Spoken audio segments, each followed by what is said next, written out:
Welcome back to the Zander Insurance Countdown to Friday. That's Mo P. I am B-Hop. It is now time for us to recap and to review, brought to you by Price Point Furniture. Where the price is the point. Yeah, how coordinated is that? Man, I'm always going to dote us when we do that. Hey, listen, let's start at Cane Ridge. This is a team that's actually been around for like 9 years. The school has been around that long, but yet and still they're undefeated right now in 6-5A. Right now they erased a 10-0 deficit, basically, at halftime to get a win over the Buccaneers. Tell me a little bit about that game, Mo. Big win for Cane Ridge. Like you said, they're undefeated. They're 5-0 now with that win, but that's kind of a statement win there because Beach has been around longer than 9 years, and they've won a couple of state championships, and they are traditionally one of the top 5A teams, certainly in Middle Tennessee and possibly in the state. And to go up there and get behind the way they did, come back, score 17 unanswered. Beach goes down, gets a touchdown late to make it 17-16. In fact, with no time on the clock, they're going for 2 to win it or lose it. Cane Ridge's defense stands up, turns back the 2-point conversion try, and gets out of there with a 17-16 victory. So that's a huge win, I think, for Eddie Woods and the Ravens over there. I know that's right. What about the tussle in Williamson County, Franklin at Ravenwood? It was a special night, obviously, for those seniors at Franklin. They hadn't even beaten Ravenwood in, like, what, 3 years or something like that? 4, actually. 4 years, so, okay. So even before they got there. So, yeah, Franklin had lost 4 straight to Ravenwood before this. They got down in this one. They were down 6-0 after having a punt blocked. They were down 13-7 going into the fourth quarter. Mitch Rossi and Wes Patterson each scored touchdowns in the fourth, and they get a pick that they thought was going to be a pick 6, got called back for an illegal block, which I'm sure they would have loved to have sealed that up with Zach Poliski's taking one to the house, but they had to settle for the interception and the ball to run out the clock on a 21-13 win. Okay, so did I read this right about the Giles County on the road at Marshall County game? There were 24 four-quarter points that were scored in that game by Marshall County. Am I right? More specifically, there were 24 points scored in about a 6-minute. Are you serious? Yeah, it was. How do you score? I'm not asking you because I obviously be putting you on the spot at this point, but how do you score 24 points in how long was a quarter? 12 minutes. Right. Yes, but there was a turnover, and Marshall County immediately went up top and scored. Okay. Giles County went for it on 4th down in their own territory, didn't get it, short field. Marshall County scored. Cameron Liggett had a couple of nice touchdown runs there in the last quarter, but Marshall County trailed 10-7 late in the second quarter, got a big kickoff return from Trey Crutcher, and then Bryce Wallace and Crutcher hooked up from 33 yards out to go ahead 14-10 at the half, and they just kind of pulled away from there. Now, Giles County has the Wallace boys, am I right? They had Bo Wallace. Okay. Bo Wallace is now an assistant at Marshall County. His younger brother, Bryce Wallace, is the quarterback at Marshall County.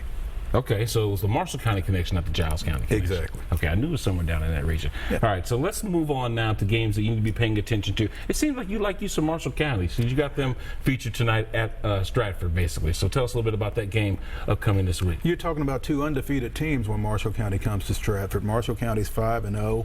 They're leading their region 4-4A. They went to the state semifinals last year in Class 4A. Stratford is undefeated. They're 5-0. They're leading their region 5-3A. Went to the quarterfinals last year, I believe. So you're talking about 2 really stacked ball clubs. Marshall County's got the linebacker Kane McWilliams, who is committed to MTSU. Stratford's got Terrell Carter, a cornerback, rated one of the top cornerbacks, if not the top cornerback in the state of Tennessee. He's committed to Memphis. A lot of talent on the field Friday night. So that's kind of why I've got this as one of the top games. I like it. So the Hillsboro, the Burros, get to host Cane Ridge coming up on Friday. So it seems like the Burros gave a lot of teams some early L's when we were looking at their schedule to start the season. So how do you figure this is going to play out, Cane Ridge at Hillsboro? This is a as much as you can have a must-win in week 6, I think this is a must-win for Hillsboro. They got off to a tough start. They lost to Pearl Cone and to Oakland early. They turned around. They beat Station Camp in Riverdale. They lost last week at Hendersonville 28-14. Turned it over 8 times.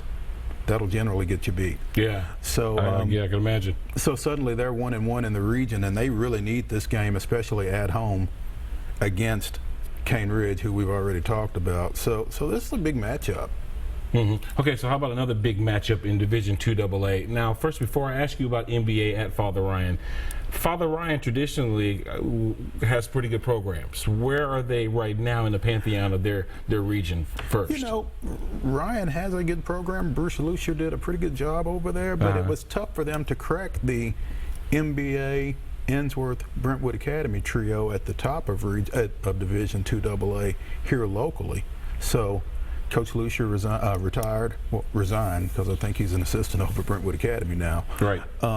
Brian Rector comes in from Centennial and fighting the same fight. They are 3-2 right now, but they're 0-2 in Division II AA play. They lost to Pope John Paul II a couple of weeks ago.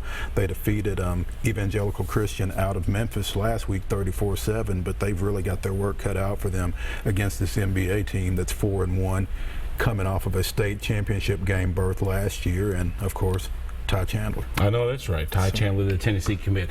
Hey, now that we're done recapping and reviewing, let's go ahead and slide into some of the rankings right now in the classes in Middle Tennessee. Let's start out with the 6A class right now.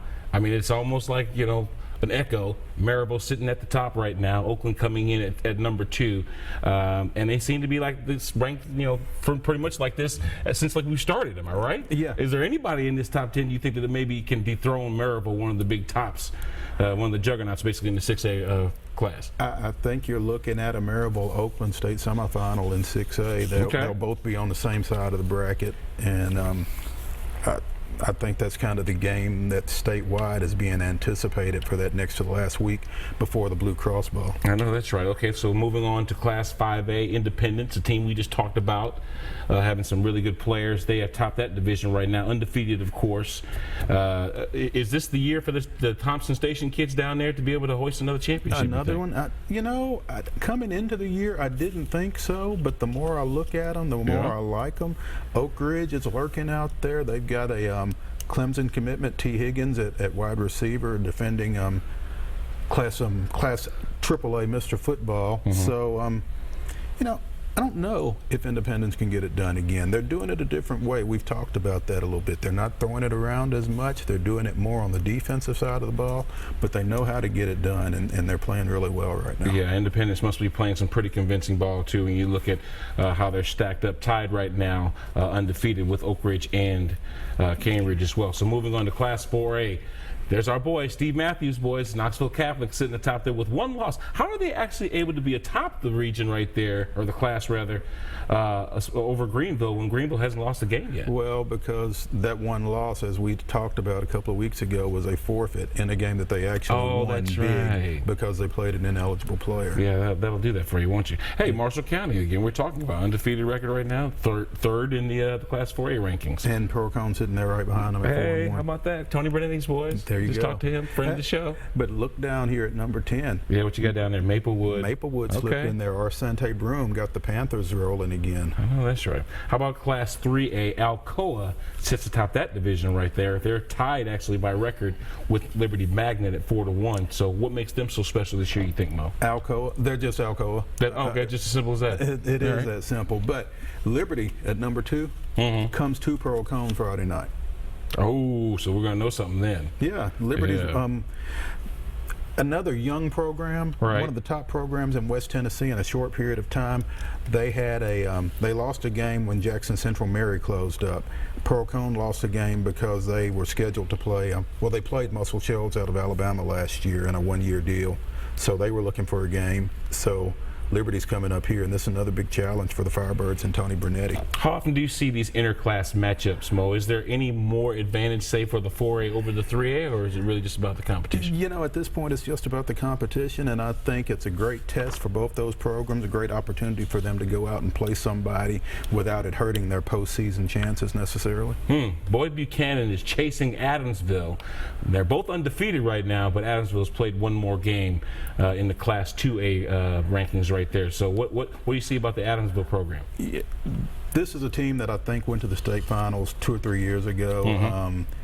Another West Tennessee team, got a lot of tradition, playing some pretty good ball right now. But if you look a little bit farther down, you've got Watertown at number 4, you've got Forest at number 6. Those two are in the same region. They're both in Region 4-2A, and they've got a game coming up here in a couple of weeks over in Chapel Hill that should be a barn burner. All right, how about Class Single A? Dresden's on top of Union City, followed by the Greenbacks. All these guys, plus Wayne County, are undefeated in Class A. Is Dresden the team to beat this year, you think, Mo? You know, I think there's still a lot of football to be played as far as that goes.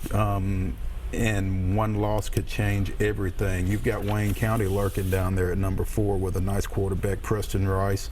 Also Nashville Christians at number 5. They're the defending 1A state champions. So, again, still a lot of football to be played. I know that's right. And rounding out our class rankings, Division II AA, Brentwood Academy seems to be there almost every single year. What are you seeing about this? Is this the year for basically the Eagles this year, you think? Well, you know, they turned back a big challenge Friday night. Baylor was number 1 last week when we were sitting here. Baylor came up to Brentwood Academy. Brentwood Academy sent them back to Chattanooga with a 35-0 loss. So I think the Eagles were a little testy with Baylor coming in here with that top ranking, and Brentwood Academy was sitting at number 3 a week ago, actually. So took care of their business. They're back on top and rolling right now. I know that's right. Rolling. There we go. Hey, listen, we're about to take a break. When we come back, we're going to catch up with former MTSU and former NFL quarterback Kelly Holcomb. He sat down with us at the press box down there at the Riverdale, where Chief Winnemall. Yeah, you're surprised I got that right, aren't you? Chief Winnemall, actually. That's who we were sitting behind. That's who was sitting behind us when we were doing Will Kreisky. Yeah, that's in case you were wondering who that guy was. Anyway, so let me remind you right now as we go to break that these are some of the highlights from the Cane Ridge at Beach game. Stick around. More from the Zander Insurance Countdown to Friday when we come back.